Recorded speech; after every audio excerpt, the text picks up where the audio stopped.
या छाप में, दोनों में ही रहस्य छिपा हुआ होता है। साधो हम जानी सोई जाना, मेरी जानी सोई जानेगा, जानेगा थर बाणी। महाराज चरणदास जी ने लिखा है भक्ति सागर में, एक पूरी कड़ी तो मेरे को नहीं आती है, लेकिन एक जो थिर वाली के इन्होंने बोली है ना, उसके बारे में थोड़ा बोलता हूं। उन्होंने एक कड़ी में कहा है, जो भी गुरुमुखी है ना, उनके लिए इशारा किया है, थिर जर स्वर पहचान, थिर जर स्वर पहचान।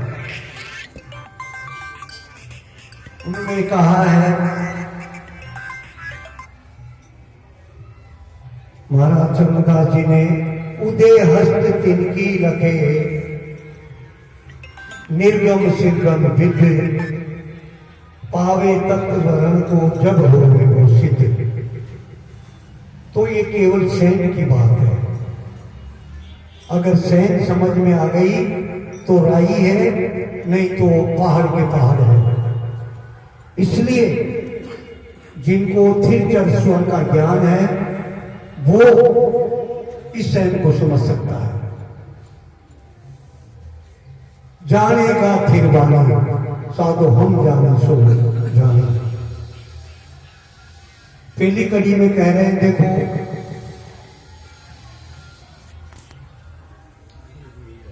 सागर जल में, जल सागर में, जल सागर सम पानी।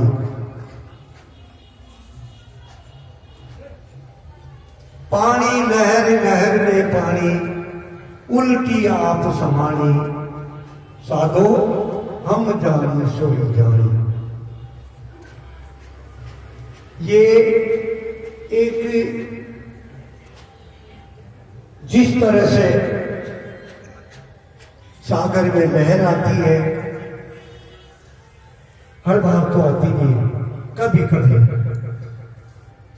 उसी तरह से गुरुमुखी जो गुरु महाराज के शरण जाते हैं, जिनको लगन है, जिनको चाहत है कि मैं भी गुरु महाराज का भजन करके और बहुत सागर से पार हो जाऊं, तो उनके लिए ये शहर है।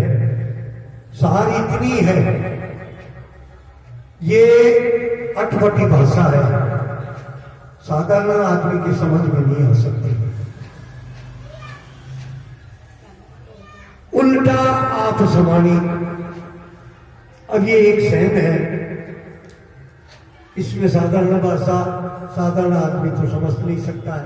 केवल सहन की भाषा है कि जिस तरह से समुद्र में या नदी में आप मछली को देखते होंगे,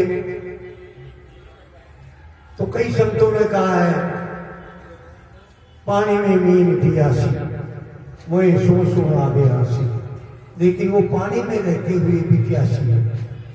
जब तक पलट के उल्टा पलट के जब तक नहीं लेगी, तब तक वो पानी नहीं पी सकती।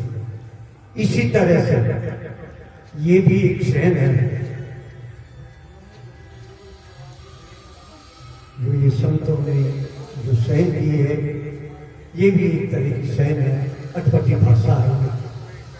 कहा है कि संतों की अटपट भाषा झटपट लगी न जाए, और जो झटपट लगने तो सारी खटपट मिट जाए। तो इसमें केवल सार दिया है कि मैंने इस तरह से भजन करके उस परमात्मा को पाया है। सार यही है।